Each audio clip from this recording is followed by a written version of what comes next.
All right, joining me are two very special guests from the Confederation of Indian Industry, or CII. Joining me are Mr. R. Dinesh and Mr. Sanjiv Puri. Mr. Dinesh is a president of the Confederation of Indian Industry. It is a trade association and advocacy group headquartered in New Delhi. And Mr. Puri is the chairperson of ITC Limited and president designate of the CII. Gentlemen, welcome to DD India News Hour. First off, can we have opening remarks for the two of you gentlemen, starting with you, Mr. Dinesh. What was the messaging contained in the budget document in your estimation? Thank you. So if you really look at it, the budget has been focused on continuity and especially the fact that the infrastructure spend has been increased and it has been maintained at 11% growth with covering about 11 lakh crores, as well as ensuring equitable growth, which covers various sectors and especially the rural economy, is something which is boding very well for the future. I think India today has been in a position of great opportunity, both because of the various actions taken within the country in terms of strengthening the infrastructure, both on the cost of doing business and increasing the competitiveness of India. And on top of that, you have India being the trusted partner for other geopolitical reasons as well. So we believe this budget sets the tone for strengthening that and gives a clear vision and direction for the future. Indeed. Mr. Puri, coming to you now, did the budget tick all the right boxes for you? I ask you this because one would say that Minister Sitharaman chose prudence over populism, especially in an election year. Thank you.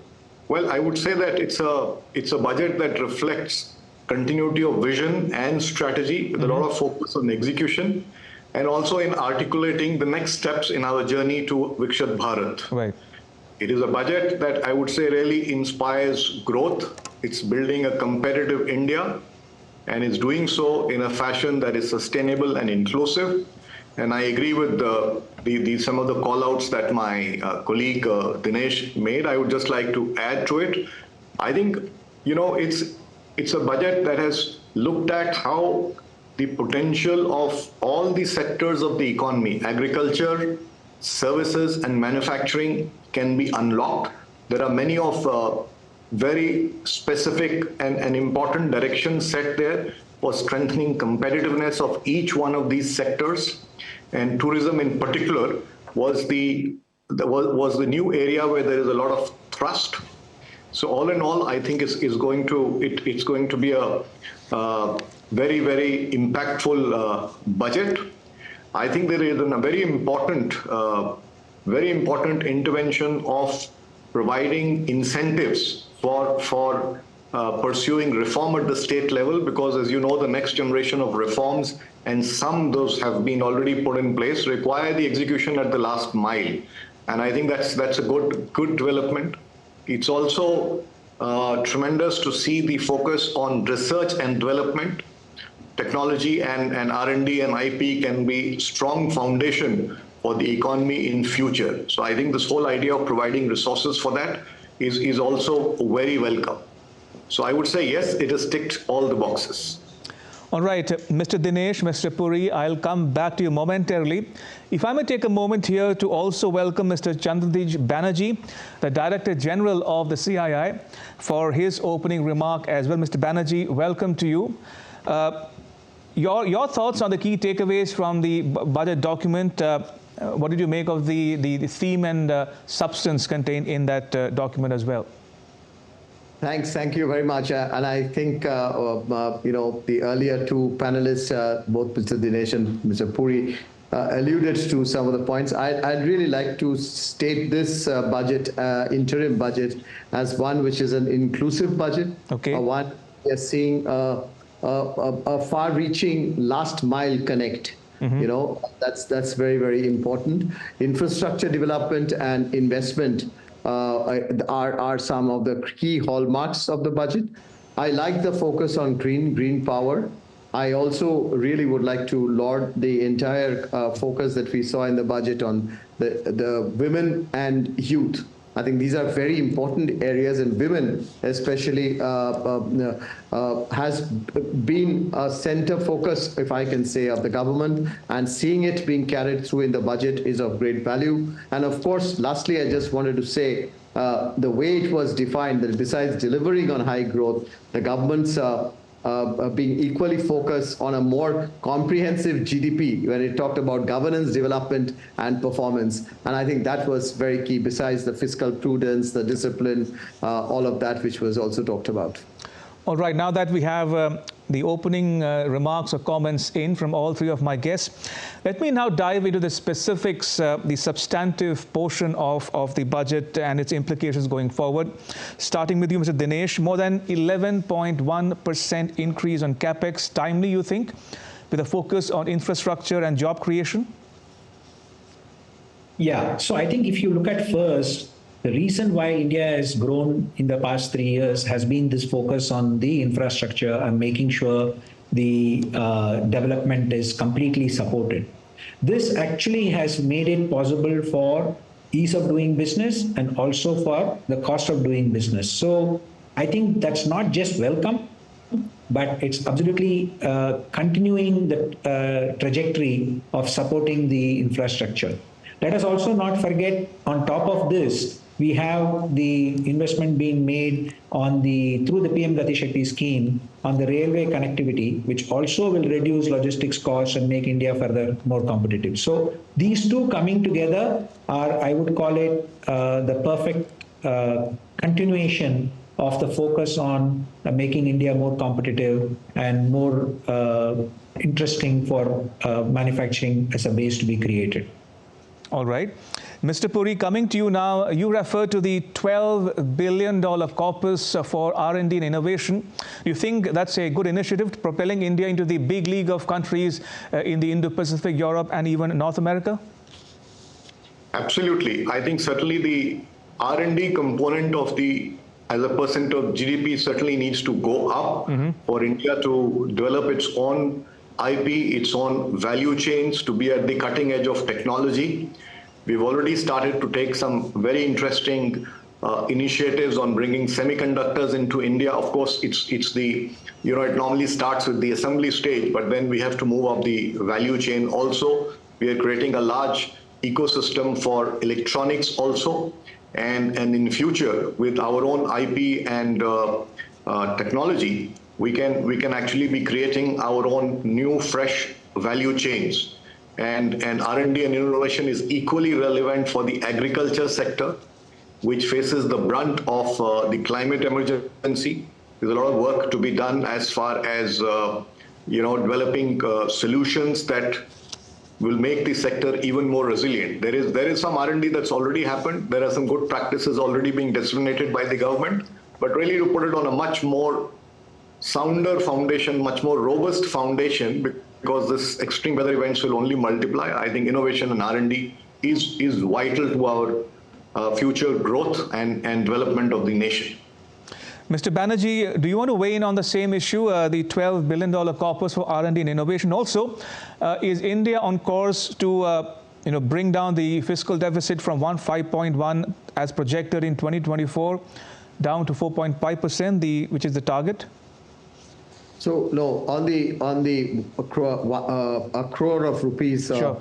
This corpus that we have talked about, 1 lakh crore corpus, which is a 50-year interest-free loan. This will really provide long-term financing and refinancing with long tenors and very low interest rates. And this, I believe, will really help the private sector catch up in terms of this R&D spend. The private sector's R&D spend vis-a-vis the India's GDP is much lower than what the government has been spending. And I think the private sectors needs to scale up research and innovation as a part of its GDP very significantly, and this would be a great step towards that. And it's very much required when we talk about Make in India, when we talk about manufacturing in India. But unless we are designing in India, we are doing our R&D from the private sector deeply, we would be a laggard. So this is a great step in this direction. And this entire work on this deep, this new scheme that was said that would be launched to strengthen the deep tech technologies for defense purposes. That itself also was a very, very important step in a direction. But you also talked to me about fiscal management, and I think this glide path that we have talked about, that we saw of reducing the fiscal deficit to 4.5%. Right? This was something which really inspires a phenomenal global confidence into India.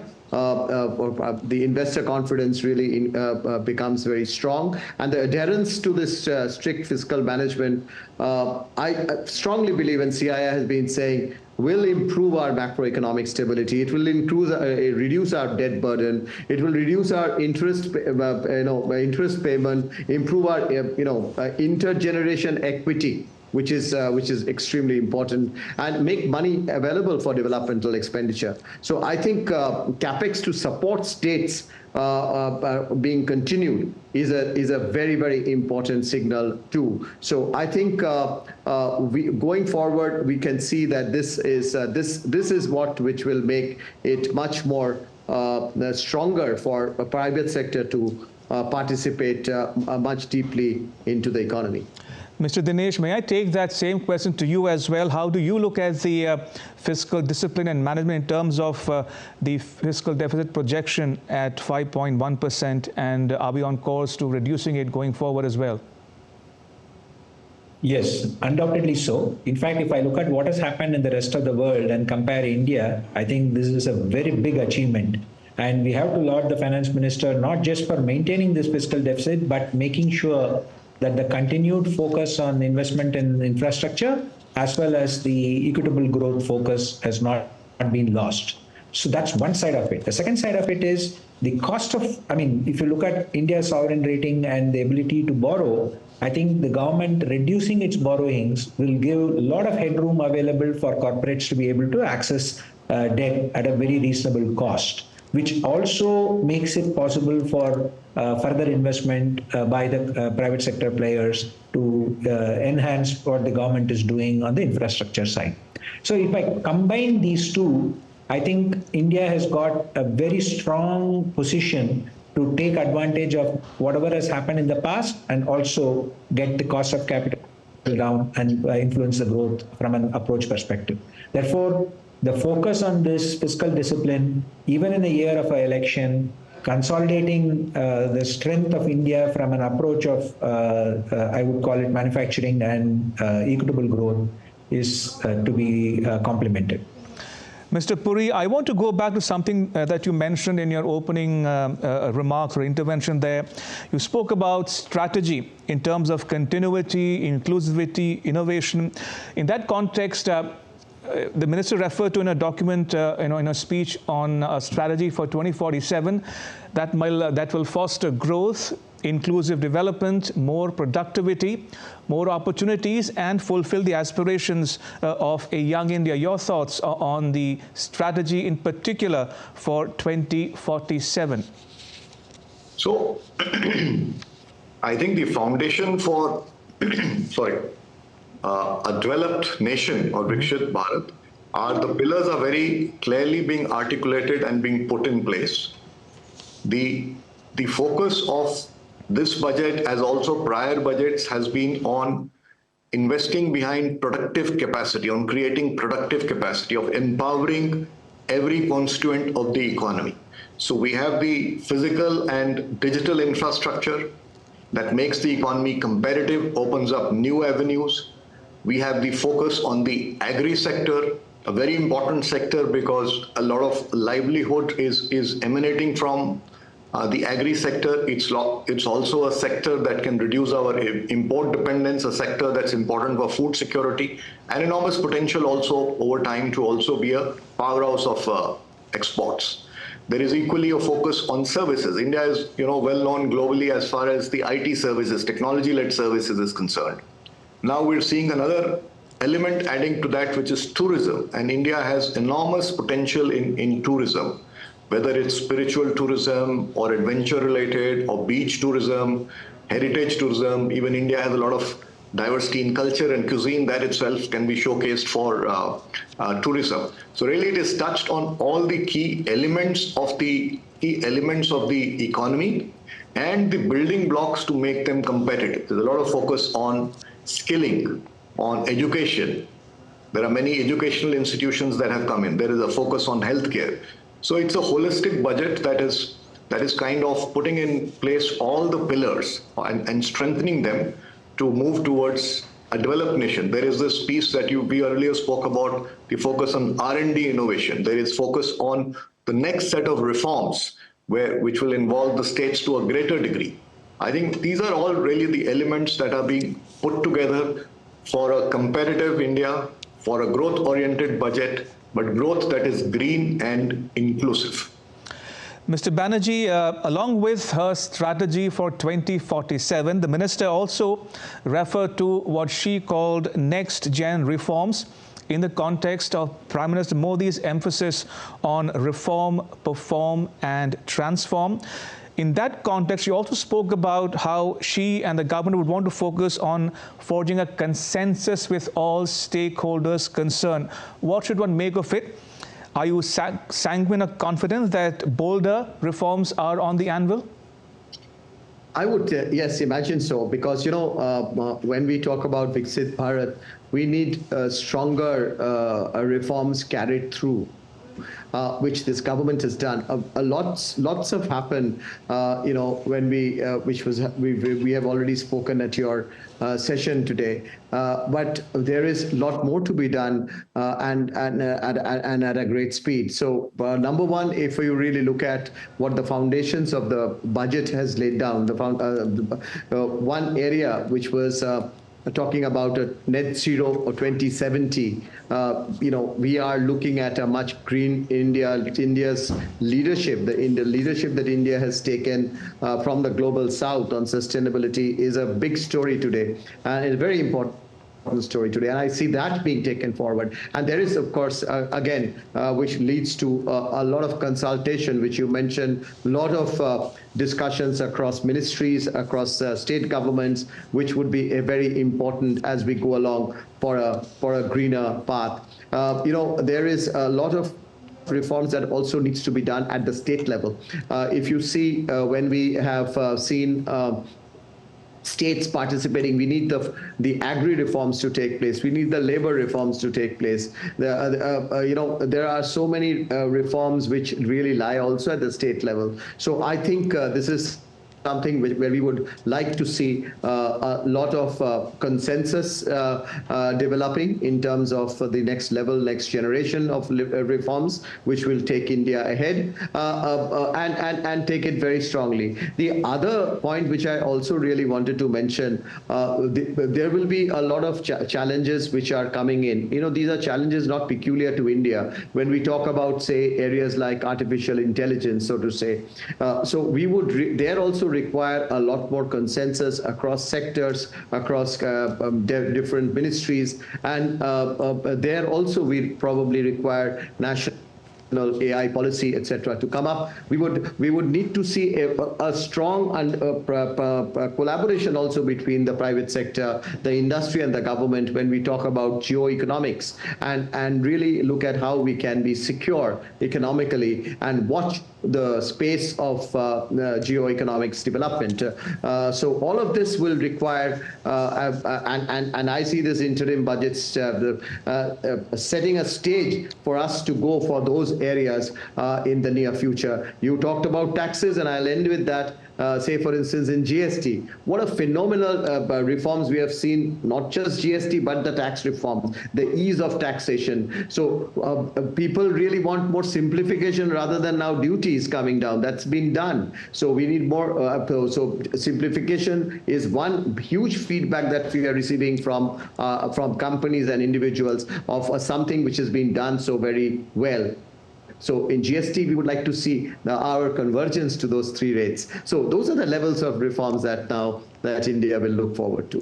Right, gentlemen, I am nearing the end of my time. So one last question to the three of you, starting with you, Mr. Dinesh. How would the industry be reacting as we speak to the finance minister's remarks on electric vehicles, rooftop solar, and so on? A very good moves. In fact, it gives a very clear direction, not just from how the sector will be supported in terms of e-vehicles.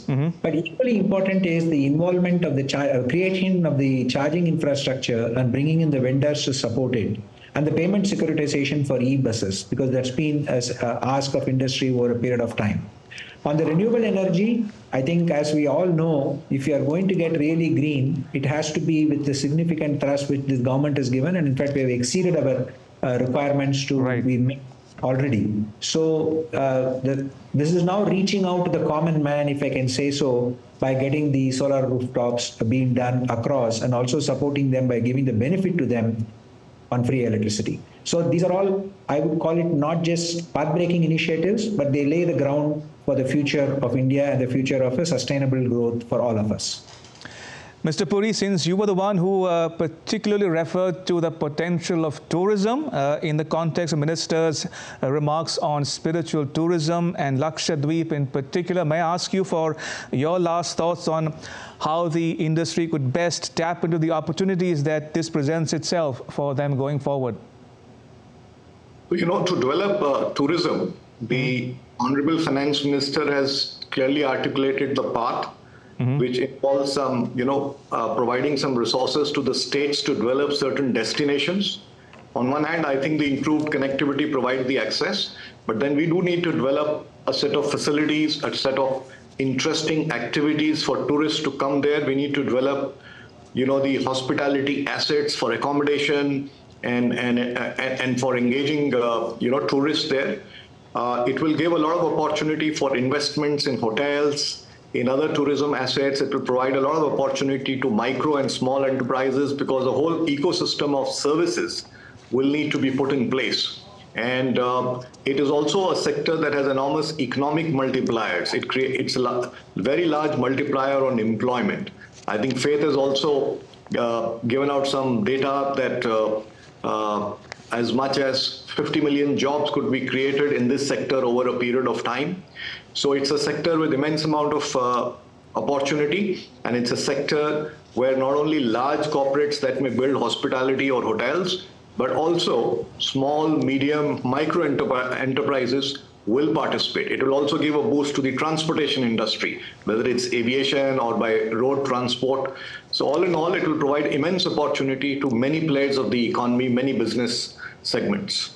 All right, Mr. Banerjee, you get the last word. How would you rate or characterize the budget on balance? 10 on 10? I would think it's a very prudent budget. It's a very prudent budget. It's a very inclusive budget. And it's a budget which really gives a very clear roadmap of the government's thinking and us for being a Viksit Bharat and a $30 trillion economy in the next few years' time. All right, on that optimistic note, may I thank all three of my guests, Mr. R. Dinesh, Mr. Sanjiv Puri, and Mr. Chandrajit Banerjee, for joining us and sharing your thoughts and insights with our viewers at home and abroad. Thank you for your time. Appreciate it.